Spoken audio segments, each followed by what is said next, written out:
A'udzubillahi minasyaitonirrajim. Bismillahirrahmanirrahim. Alhamdulillahirabbil alamin. Wassalatu wassalamu ala Rasulillah wa ala alihi wa sahbihi ajmain. Alhamdulillah, bersyukur pada Allah Subhanahu wa taala kita kembali lagi dapat bersama-sama dalam sesi tadabbur harian pada pagi ini. Alhamdulillah, hari ini kita telah sampai ke muka surat 257. Insya-Allah tadabbur kita hari ini, perbincangan kita hari ini, kita cuba untuk melihat serba sedikit apa yang disebutkan oleh Allah Subhanahu wa taala di dalam muka surat 257 mushaf kita.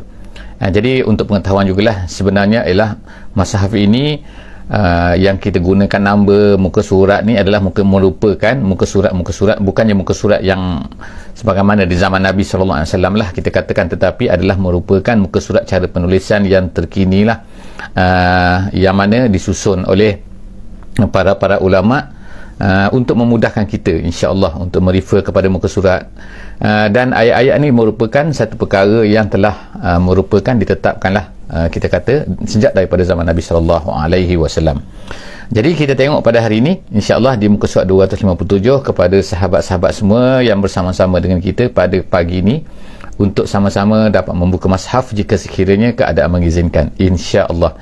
Dan kemudian kita akan bersama-sama melihat apakah yang dikatakan, yang disebutkan oleh Allah Subhanahu wa taala. Kita cuba ambil pengajaran yang terbaik yang mampu kita lakukan dalam masa 30 minit untuk kita melihat apa yang disebutkan oleh Allah Subhanahu wa taala di dalam surah Ibrahim pada pagi ini, iaitu daripada ayat yang ke-11 sehingga ayat yang ke-18 insya-Allah, ayat ke-11 sehingga ayat yang ke-18. A'udzubillahi minasyaitonirrajim. Bismillahirrahmanirrahim. Qalat lahum rusuluhum in nahnu illa basyarum mithlukum walakinna Allah yamunnu ala man yasha'u min ibadihi wa ma kana lana an na'tiyakum bisultanin illa biiznillah wa 'ala Allahi falyatawakkalul mu'minun. Sadaqallahul azim. Ayat ini yang kita baca pada hari ini adalah merupakan sambungan ceritanya dengan apa yang telah kita baca dalam ayat yang ke-10 sebelum daripada ini. Allah Subhanahu wa taala sebutkan dalam ayat yang ke-10 sebelum ni bahawa orang-orang yang menentang rasul-rasul ni, orang-orang yang menentang nabi-nabi ni, mereka ni minta macam-macam kepada nabi-nabi ni. Jadi sebagaimana apa yang berlaku lah kita tengok di zaman Nabi kita sallallahu alaihi wasallam, Nabi kita berdakwah kepada mereka. Jadi bayangkan dalam masa 13 tahun 10 tahun, 11 tahun, 12 tahun, nampaknya Muhammad ni non-stop. 1 tahun bukan satu masa yang pendek. 1 tahun, 2 tahun, 3 tahun, 4 tahun, sampai kepada 10 tahun. Nampaknya Muhammad ni masih kental lagi, masih lagi bersungguh-sungguh tak mahu berhenti daripada dakwahnya. Satu perkara yang memang memeningkan lah, kita kata orang-orang musyrik ni, orang-orang yang menentang Nabi kita sallallahu alaihi wasallam. Mereka kenakan pelbagai tindakan. Kalau kita tengok, tindakan fizikal, tindakan kata-kata, tindakan label, tindakan boykot, semua tak mampu, semua tak jadi, semua tak boleh stop Nabi kita sallallahu alaihi wasallam dalam dakwah beliau sallallahu alaihi wasallam. Jadi kita tengok sini Allah Subhanahu wa taala seolah-olahnya menyenaraikan apakah perkara-perkara yang telah menimpa juga nabi-nabi yang terdahulu, rasul-rasul yang terdahulu. Dalam ayat ini yang kita akan tengok ini ialah antara perkara-perkara yang diminta oleh orang-orang yang menentang nabi-nabi ni, menentang rasul-rasul ni. Apa yang mereka minta daripada nabi-nabi dan rasul-rasul, bukan Nabi Muhammad sallallahu alaihi wasallam saja, tapi sejak daripada berzaman-zaman dah, sejak daripada nabi-nabi terdahulu lagi. Semua nabi-nabi hampir boleh katakan sebagaimana yang disebutkan oleh Allah Subhanahu taala di sini, semua nabi-nabi ni menghadapi perkara yang hampir sama saja, iaitu apa? Mereka antaranya yang disebut di sini dalam ayat ni, disebutkan dalam ayat sebelumnya, iaitu mereka meminta kepada nabi-nabi ni, nombor satunya bawa dalil, bawa bukti, dan bukti tu mereka nak benda-benda yang pelik-pelik yang dipanggil sebagai sultan. Sultan maknanya bukti, tanda yang menyungguhkan bahawa kamu ni, apa yang mereka minta pelik-pelik, memang pelik-pelik kan. Minta dalam bentuk malaikat datang bersama-sama lah, macam-macam kan. Sebenarnya mereka ni tak mahu je. Perkara yang kedua yang disebutkan di dalam ayat ni, ayat sebelum daripada ni, ayat yang ke-10, ialah mereka mengatakan bahawa kamu ni rasul Tapi kami nampak kamu ni macam manusia biasa je. Mereka nak bahawa orang yang datang tu, Nabi yang datang tu, Rasul yang datang tu kepada mereka tu dalam bentuk yang bukan manusia. Kalau nanti bukan manusia, mereka akan kata pula, macam mana kami nak ikut kamu ni bukan manusia. Tengok kan. Jadi Allah Subhanahu Wa Taala beritahu kepada Nabi kita sallallahu alaihi wasallam, ajar kepada Nabi kita bagaimana nak jawab dan bagaimana nak dikatakan kalau mereka ni minta macam tu kepada kamu.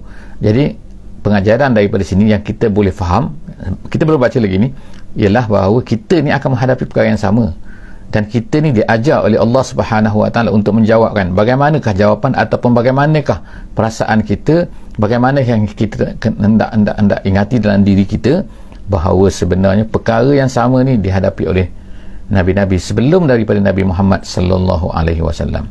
Qalat lahum rusuluhum. Qalat lahum rusuluhum. Rasul-rasul kaum-kaum itu berkata kepada mereka tu. Apa yang mereka kata? Innahnu illa basyarum mislukum. Kami dengan kamu ni tak ada beza. Tak ada beza dalam erti kata bahawa kami ni manusia, kamu ni manusia. Kami makan, kamu makan, aku pun makan, maknanya Nabi. Jadi semua Nabi-Nabi itu qalat lahum rusuluhum, rasul-rasul mereka akan berkata innahnu illa basyarum mislukum. Kita tengok bahawa semua rasul-rasul ni tak mudah kan? Tak adalah rasul-rasul ni bila datang diterima semua oleh masyarakat dia. Kecuali Nabi Yunus lah, kita tengok selepas daripada dia ni dah lari, dah tertelan oleh ikan, dicampakkan balik, lepas tu tengok semua beriman lepas itu, hampir semua. Jadi daripada ayat ni kita tengokkan bahawa pada peringkat pertama kita akan tengok kebanyakan daripada rasul-rasul akan berkata, akan terpaksalah menjawab. Mereka dituduh bahawa kamu ni macam kami juga, manusia juga. Katakan qalat lahum rusuluhum, rasul-rasul itu berkata kepada kaum mereka, innahnu, in maknanya tidaklah, nahnu melainkan basyarum mislukum, kami ni manusia sama seperti kamu juga. Walakin, tapi yang beza aku dengan kamu semua ialah walakin Allah yamunnu ala man yasha'u min ibadih. Allah Ta'ala dia berikan kurniaan kepada sesiapa yang dikehendaki daripada hamba-hambanya. Apa kurniaan yang kami dapat? Iaitu kami ditugaskan untuk menjadi rasul. Kami ni tak lain, rasul-rasul berkata kan, kami, Allah Ta'ala pilih kami dan Allah Ta'ala berikan nubuwah kepada kami. Jadi kami sekarang nak menyampaikan apa yang kami dapat ni kepada kamu semua. Kemudian wa ma kana lana an na'tiyakum bisultan illa biiznillah. Jadi Nabi-Nabi itu berkata sebelum daripada ni, rasul-rasul ni berkata wa ma kana lana an na'tiyakum bisultan, kami tak boleh pandai-pandai nak bawa sultan, nak bawa tanda-tanda, nak bawa bukti-bukti. Nabi Musa alaihissalam tongkat dia menjadi ular. Nabi Musa alaihissalam dia gunakan tongkat dia untuk membelah laut. Dengan pukul je laut terbelah. Itu semua adalah mukjizat. Tapi itu semua adalah bukannya Nabi Musa nak dia boleh kan, nak jadi ular boleh, dengan arahan daripada Allah Subhanahu Wa Taala, dengan suruhan daripada Allah Subhanahu Wa Taala. Begitu juga orang minta daripada Nabi Muhammad, minta ni. Bolehkah Nabi Muhammad bawa kan? Tak boleh. Allah Taala suruh, Allah Taala perintahkan, barulah jadi. Jadi begitulah Allah Taala kata, rasul-rasul ni berkata wa ma kana lana an na'tiyakum bisultan, kami tak boleh nak bawa dalil-dalil, bukti-bukti, illa biiznillah, melainkan dengan izin Allah. Maksudnya ialah bi amrillah, kata dalam tafsir jalan lain, iaitu dengan arahan daripada Allah. Bila Allah suruh kami, barulah kami boleh laksanakan perkara itu. Seterusnya wa 'alallah, dan hanya kepada Allah falyatawakkalil mu'minun, orang yang mukmin akan bertawakal. Orang mukmin tak akan bertawakal melainkan kepada Allah Ta'ala sahaja kan. Jadi perkara tawakal ni kita akan tengok disebutkan oleh Nabi-Nabi di dalam ayat ini, dan kemudian ayat selepas daripada itu. Kita tengok ayat yang ke-12. Ayat yang ke-12 Allah SWT sebut lagi, wa ma lana alla natawakkala 'ala Allah. Dia kata wa ma lana, kenapa kami, apa yang menghalangnya kami ni nak bertawakal kepada Allah. Maknanya kalau orang beriman, dia mesti bertawakal kepada Allah Ta'ala saja. Dia tak bertawakal. Tawakal makna bergantung, harap, bergantung apa kepada selain daripada Allah Subhanahu Wa Ta'ala. Jadi apa yang menghalang kami nak kata wa ma lana alla natawakkal, kenapa tidaknya kami, kita semua ni bertawakal kepada Allah. Wa qad hadana subulana, sedangkan dia telah memberi petunjuk. Kami tahu dia yang memberi petunjuk kepada kami. Dulu kami sesat, sekarang kami. Ini kata-kata Nabi-Nabi, rasul-rasul terdahulu kan. Jadi maknanya kan sekarang ni Dan begitulah juga manusia langsungnya perintah Allah Subhanahu Wa Taala kepada Nabi kita Nabi Muhammad sallallahu alaihi wasallam supaya mengatakan kepada orang kafir ni, wa malana, kenapa kami tidak bertawakal kepada Allah? Kenapa kami tidak boleh tawakal kepada Allah? Kenapa tidak sepatutnya kami ini bertawakal kepada Allah? Sedangkan dia hadana subulana, dia telah memberi tunjuk kepada kami, menunjukkan jalan-jalan. Kami dulu tak tahu ini betul. Nabi Muhammad kita sallallahu alaihi wasallam sampai kepada umur 40 tahun, dia resah, dia gelisah kan, dia sebagaimana sebut dalam surah Ad-Duha, tolong refer kepada surah Ad-Duha, tengokkan bagaimana sifat Nabi dulu. Tak ada Nabi sebelum daripada Allah Ta'ala berikan nubuwah, sebelum turunnya Iqra ni, Nabi mencari-cari jalan bagaimana nak selesaikan ni masalah ni kan. Orang Quraisy ni masalah ni kan, mereka membunuh anak mereka, mereka ni berzina, mereka ni minum arak, mereka ni semua benda ni kan, menzalimi orang lain dan sebagainya. Semua ni masalah kan, tapi macam mana nak selesai? Sekarang ni Allah Subhanahu Taala pun datang dengan Al-Quran kepada Nabi kita sallallahu alaihi wasallam. Sekarang Quran tu dah sampai pada kita, kita dah ada depan kita sekarang. Kalau kita nak selesai masalah kita, macam mana kita nak selesai masalah-masalah banyak yang depan kita sekarang ni kan? Manusia mencari-cari, fikir sendiri kan, dengan otaknya, dengan fikirannya, dengan carilah kan, tapi tak akan dapat selesaikan masalah melainkan dengan Islam sahaja. Jadi Allah Subhanahu Taala kata, sebut dalam ayat ni, waqad hadana subulana, Rasul-Rasul ni berkata Allah telah memberi petunjuk kepada kami, menunjukkan jalan kepada kami macam mana nak selesai masalah-masalah semua ni. Wala nasbiranna ala ma azaitumuna, Rasul ni, kami akan bersabar atas apa sakitan ataupun penyakitan kamu, makna kamu ni merosakkan kami, kamu ni menyeksa kamu ni buat benda-benda yang menyakitkan hati kami, menyakitkan fizikal kami, semua tu kami akan sabar. Jadi disebut sini kan, wala nasbiranna ala ma azaitumuna, apa saja yang kamu buat terhadap kami yang menyakitkan kami akan sabar. Jadi maknanya secara tidak langsung nak suruh kita ni sabarlah. Dan kalau kita hadapi, kita kena sabar. Sabar apa? Di atas jalan dakwah, di atas jalan untuk mengingatkan manusia kepada Islam, untuk mengajak manusia kepada Islam. Wa 'alallahi falyatawakkalul mutawakkilun. Sekali lagi Allah Ta'ala sebutkan wa 'alallah, dan hanya kepada Allah lah orang-orang yang nak bertawakal, dia sepatutnya bertawakal. Dia tak boleh bertawakal kepada yang lain selain daripada Allah Subhanahu wa Ta'ala.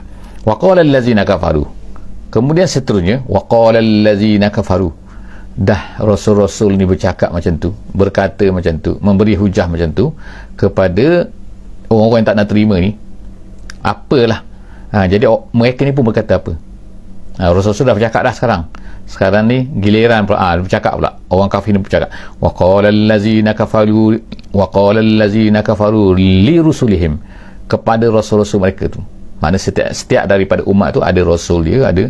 Jadi mereka pun berkata, menjawab balik kan, mereka kata lanukhrijannakum. Kita tengok sini kan, setelah daripada mereka ni berhujah memberi lawang ini, dah tak ada apa ni, hujah dah mati dah, maknanya kalah lah hujah mereka kan. Jadi mereka pun nak buat apa? Kita tengok kat sini, mereka mula beralih kepada satu cara lain, iaitu dengan menggunakan kekuasaan mereka untuk membuat serangan fizikal.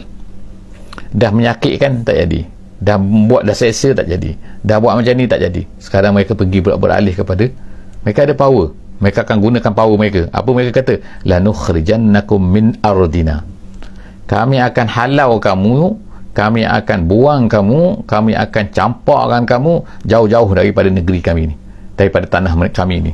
Itu maknanya. Jadi maknanya dia kata min ardina, dan sana kita tengok kan, min ardina maknanya setiap masing-masing itu ada negeri. Kalau negeri Rom ke, negeri Mesir ke, negeri Farsi ke dulu kan, kalau ada Rasul di situ, jadi mereka dah tak mahu nak lawan dah, hujah, mereka takut lah ni, takut kalah nanti, takut kalah. Dan juga orang-orang sama seperti yang kalau kita baca kisah Nabi Musa pun, Allah Ta'ala sebutkan perkara macam tu.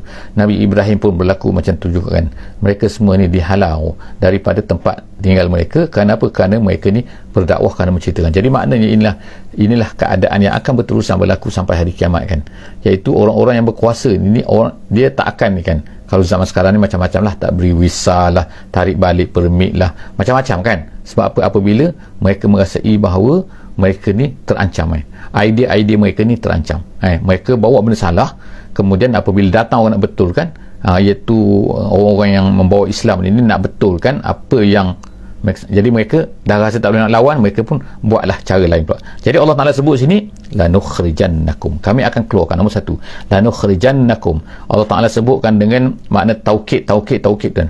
La nombor satu kan, la tu makna depan tu ada maknanya kami pasti akan.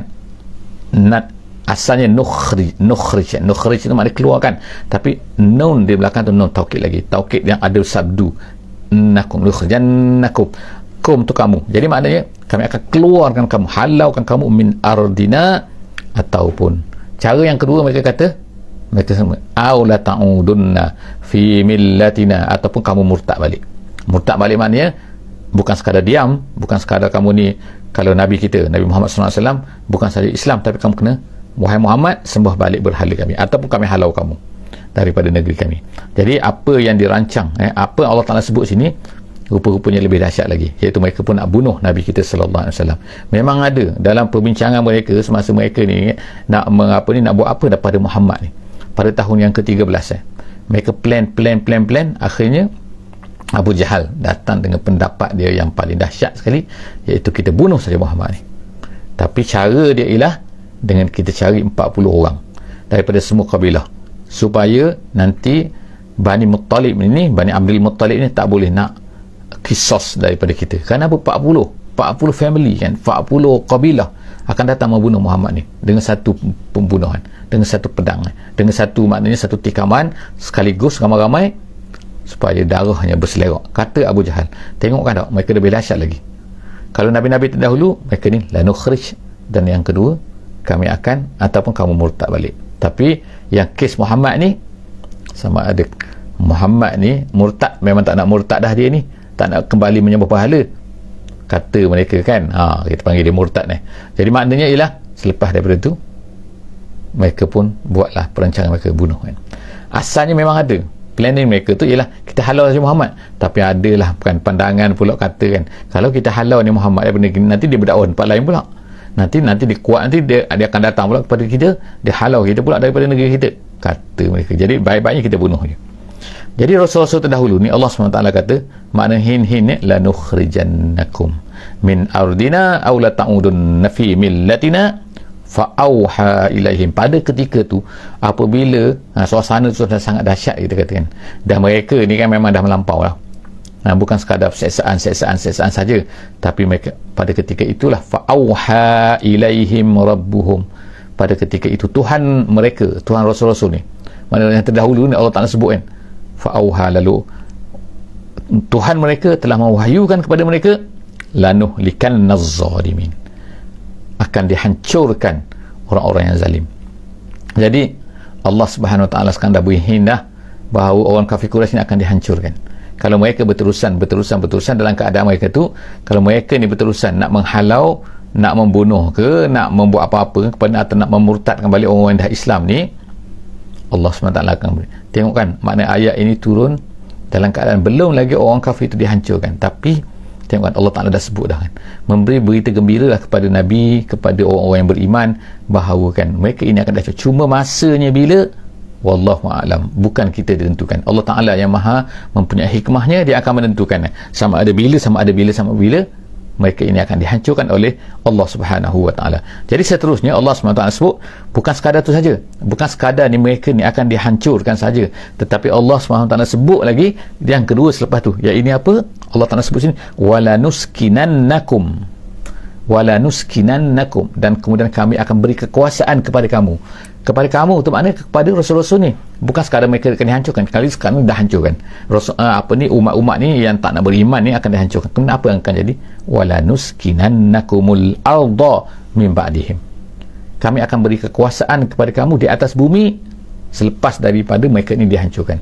Kita tengok apa yang berlaku kepada Nabi kita sallallahu alaihi wasallam. Mereka nak membunuh Nabi, mereka nak menghalau Nabi, mereka nak buat apa? Nak memurtadkan Nabi, nak membawa balik Nabi ni kepada semua berhala. Tapi apa yang jadi selepas daripada itu? Allah Ta'ala telah menghancurkan mereka dalam Badar, dalam Uhud, dalam Ahzab, habis. Kemudian dengan cara yang sebagaimana Allah Ta'ala nak, wallahu a'lam bagaimana caranya, tapi selepas itu Nabi SAW diberi kemenangan, Fathu Mekah, membuka kota Mekah. Jadi artinya Allah Ta'ala beri kekuasaan kepada Nabi kita SAW selepas daripada itu untuk menguasai balik tanah, yang mana tanah itulah yang telah dihalau secara tidak langsungnya ataupun nak bunuh Nabi kita sallallahu alaihi wasallam. Jadi janganlah kita ni lupa kepada janji Allah Subhanahu wa taala. Inilah yang dibuat oleh Allah Subhanahu wa taala kepada kaum-kaum yang menentang dakwah nabi-nabi, yang menentang rasul-rasul, dan itulah yang akan berlaku. Tapi yang pentingnya ialah daripada kita. Adakah kita ini bersama-sama melaksanakan apa yang telah dilakukan oleh nabi-nabi, ataupun kita ni hanyalah membiarkan begitu saja Islam ini diperkotak-katikkan dan dipermainkan dan sebagainya oleh orang kafir yang ada atas dunia ni. Jadi sekarang ni Allah SWT sebut walanuskilannakumul arda min ba'dihim zalika liman khafa maqami wa khafa wa'id. Allah SWT kata itu semua adalah bagi orang-orang yang takut kepada maqami, kepada kehebatan Allah Subhanahu wa taala, dan juga takut kepada wa'id, iaitu siksaan Allah Subhanahu wa taala. Seterusnya ayat yang kita tengok ayat yang ke-15 insya-Allah. Ayat yang ke-15 Allah Subhanahu wa taala sebut, pendek saja ni, wastaftahu ni maknanya ialah rasul-rasul ini, mereka ini meminta tolong kepada Allah Subhanahu wa taala. Allah Ta'ala tahu, tapi rasul-rasul ini apabila sampai satu keadaan di mana mereka pun meminta istaftahu ni maknanya asalnya maknanya daripada fathah, buka, tapi minta buka maknanya minta tunjukkanlah kan. Allah maftah bainana wa baina qaumina bil haq. Kita pun baca doa macam tu kan, ada doa macam tu kan, Allah maftah bainana, ya Allah tunjukkanlah tunjukkanlah kami kan. Allah maftah bainana wa baina qaumina bil haq, mana betul mana tak betul kepada ni, supaya orang-orang yang menolak kami ni, menolak Islam ini, nampak kan mana satu betul mana satu tak betul, supaya nampak. Jadi kita minta doa kepada Allah setelah daripada rasul-rasul ini menyampaikan, bukan sebelum menyampaikan dah minta dah kan. Memanglah kita minta supaya Allah tunjukkan betul-betul, tapi kita kena berdakwah, kena menyampaikan, kena supaya nampak terang kan, jadi terang. Jadi rasul-rasul ini Allah Ta'ala sebut wastaftahu wa khaba kullu jabbarin anid. Rasul-rasul ini telah minta kepada Allah Subhanahu wa taala, dan Allah Ta'ala kata wa khaba rugi, maknanya khaba khasira kullu jabbarin, orang-orang yang mutakabbir. Jabbar ni mutakabbir, iaitu orang sombong, orang yang sombong, tidak mahu menerima kebenaran, dan juga anid ni ialah orang-orang yang menentang kebenaran. Maksudnya dia sombong, tak terima, tak mahu taat kepada Allah, dan kemudian dia anidun, iaitu orang-orang yang menentang kebenaran yang dibawa datang oleh rasul-rasul. Seterusnya ayat yang ke-16, min wara, Allah Ta'ala sebut min waraihi jahannam. Min wara sini terjemahan kalau ikutnya ialah belakang, tapi maksud dia ialah di depan. Min waraihi jahannam. Jadi Allah Ta'ala nak gambarkan mereka ni seolah-olah tak nak tengok apa ni neraka jahanam tu. Neraka jahanam tu ada di depan mereka, tapi mereka tak nak tengok. Mereka seolah macam berpaling lagi daripada tu kan. Tapi adakah mereka boleh lari daripada jahanam? Allah Ta'ala kata di depan mereka ialah neraka jahanam, mereka menghala ke sana. Wa yusqa min ma'in sadid, dan Allah Ta'ala kata dan mereka ini akan di dalam neraka tu akan diberi minum daripada diberi minum dengan air danur, air nanah kan, air yang sangat-sangat kotor dan sangat-sangat busuk, sehingga Allah Ta'ala sebut selepas daripada tu yatajarra'uhu. Sadid tu nanahnya keluarnya kan, darah bercampur semua kan, yang busuk sangat-sangat keluar daripada ahli-ahli neraka tu, dan mereka itu diberi minum kan. Kita pun dengan nak muntah kan keadaan ni jadi dahsyat kan. Neraka ni Allah Ta'ala ceritakan suasana yang dahsyat ni, waliyazubillah. Moga-moga Allah Ta'ala kita peliharakan wakina azabannar, wakina azabannar, wakina azabannar, ya Allah peliharakan kami daripada azab neraka ni. Jadi Allah SWT sebut sini yatajarra'uhu tu maknanya terpaksa, orang yang terpaksa meneguk sesuatu perkara dengan susah payahnya. Kenapa? Kerana busuknya, kerana teruknya kan, mereka terpaksa juga minum benda tu. Yatajarra'uhu tu yatajarra'uhu wala yakadu yusiruhu, dan hampir-hampir mereka ni tak boleh nak telan kan. Dia ada benda-benda yang kita suka telan kan, minum sedapnya, seronoknya kan. Ada benda-benda kan, apabila benda tu sangat busuk, sangat sakit, sangat nak menelan sangat, itu namanya wala yakadu yusiruhu, hampir-hampir mereka ni tak dapat nak telan. Wa ya'tihil maut, dan kemudian Allah Ta'ala kata wa ya'tihil maut, bukan datangnya kematian, tapi datangnya sebab-sebab kematian, maksud dia, iaitu maknanya daripada min kulli makan, daripada semua maknanya kalau ikutnya mereka ni matilah sepatutnya kan, tapi dalam neraka tak ada mati, masalahnya kan. Allah SWT teruskan, Allah SWT sebut sini kan, iaitu wama huwa bimayyit, dan mereka ni tak mati. Kalau ikutnya maknanya mereka ni mati dah kan. Tapi Allah Ta'ala sebut wa yatihil mautu min kulli makan, datangnya sepatutnya benda-benda yang memang boleh mematikan mereka dah. Tapi wama huwa bimayyit, tapi mereka tak mati-mati. Itu adalah merupakan penyiksaan daripada Allah Subhanahu Wa Ta'ala kepada mereka. Wa min waraihi azabun ghaliz, wa min waraihi, kemudian di belakang lagi, tapi maksudnya di depan tu, di hadapan lagi yang menunggu mereka ialah azab yang ghaliz, azab yang berat kan. Ni semua ni ayat yang kita kata ayat yang ke-17 ni, ayat yang ke-16, ayat ke-17 ini nak menceritakan suasana yang akan dikenakan oleh Allah SWT kepada orang-orang yang menentang agama, menentang Islam, orang yang anid, orang yang jabbar, orang yang sombong, tak nak taat kepada Allah SWT. Jadi inilah kan, jadi moga-moga Allah SWT memelihara kita lah daripada suasana-suasana ataupun keadaan-keadaan begini yang akan menyebabkan kita ni akan masuk menjadi orang macam ni. Ayat yang ke-18 insya-Allah. Ayat yang ke-18, masalul ladzina kafaru. Kemungkinan ada orang kafir ni baik kan. Kita kata dia baik tapi dia kafir. Jadi Allah SWT pun sebutlah perumpamaan. Adakah amalan baik mereka tu? Mereka ni baik di dunia. Kita tengok kan, Masya Allah kan, mereka ni memperjuangkan hak-hak asasi lah, mereka ini membantu orang miskin lah, mensilaturahim mereka baik lah, memberi sedekah beginilah, dan macam-macam lagi lah. Mereka kaya beri sedekah kan. Ada yayasan mereka, yayasan ni kan tolong orang miskin macam-macam sekali. Adakah mereka akan dapat apa-apa sekiranya mereka ini tidak beriman? Allah Subhanahu Wa Ta'ala sebut dalam ayat yang ke-18 ni, masalul lazina kafaru bi rabbihim, orang-orang yang kafir dengan Tuhan mereka. Mereka tak nak beriman walaupun mereka baik. A'maluhum, Allah Ta'ala kata amalan-amalan mereka. Maksud sini amalan-amalan baik mereka. Tafsir jalan lain kata amalan mereka ni maksud amalan-amalan baik mereka. Seperti mereka ni bersedekah, seperti mereka ni membuat silaturahim, membina silaturahim. Semua tu kalau mereka ni beriman, mereka akan dapat pahala. Tapi mereka tidak beriman, Allah Ta'ala tak beri apa pun kepada mereka. Allah Ta'ala katakan bahawa amalan mereka itu di hari akhirat nanti, di dunia memanglah kan orang puji, orang like, orang macam-macam kan, orang mabruk, orang macam-macam lah cakap kan, oh hebat tabik, dapat pingat, dapat apa. Tapi di hari akhirat no, Allah Ta'ala kata karamadin, seperti debu. Debu yang macam mana? Ishtaddat bihir rih, yang mana angin sangat-sangat kuat pada masa tu, fi yaumin asif, pada hari ribut. Debu yang ada atas, maknanya angin debu, tiba-tiba angin ribut. Kalau angin ribut ni kan atap pun terbang, apa benda semua pun terbang. Kita tengok kan apa yang berlaku baru ni kan, di Ipoh Perak kan, di kawasan kita memang tak jauh kan tak, dengar semua rumah terbang semua kan. Tu banyak lagi di Shah Alam katakan, ada tiang-tiang sampai jatuh di Bangi. Contohlah benda-benda yang berlaku ni macam ni kan, iaitu maknanya bila angin tu ini apatah lagi yang debu-debu tu. Jadi Allah SWT nak sebutkan bahawa tidak ada nilai langsung orang amalan ni. Kalau kamu ni kafir, langsung tak dapat apa. Adalah nampak atas dunia ni, tapi di akhirat langsung tak bermanfaat. Jadi Allah Ta'ala kata la yaqdiruna mimma kasabu, la yaqdiru, tak dapat manfaat apa-apa pun daripada apa yang mereka usahakan. Jadi seolah macam habis tu kita kata tak payah usaha lah.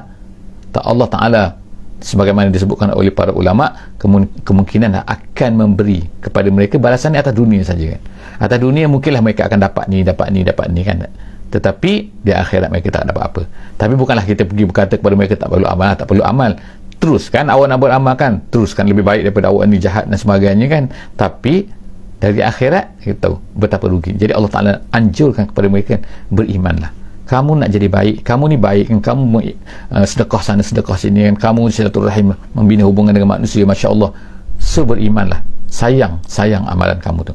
Jadi Allah Ta'ala kata mimma kasabu ala syai', dia kata la yaqdiruna mimma kasabu ala syai', zalika huwa ad-dalalul ba'id. Itu adalah merupakan kesesatan yang sangat-sangat jauh kan, kerugian yang sangat jauh. Wallahu a'lam bissawab. Jadi setakat itulah saja untuk kali ini muka surat 257. Jumpa lagi insya-Allah di muka surat 258 dalam sesi akan datang. Jadi jangan lupa insya-Allah untuk share link kita ni, untuk like, untuk subscribe, untuk follow, insyaAllah. Moga-moga kita dapat berterusan, insyaAllah. Aku qouli hadza wa astaghfirullahalazim li wa lakum. Wassalamualaikum warahmatullahi wabarakatuh. Bismillahirrahmanirrahim. Wal 'asri innal insana lafi khusr illa allazina amanu wa 'amilus solihat wa tawasaw bil haqqi wa tawasaw bis sabr.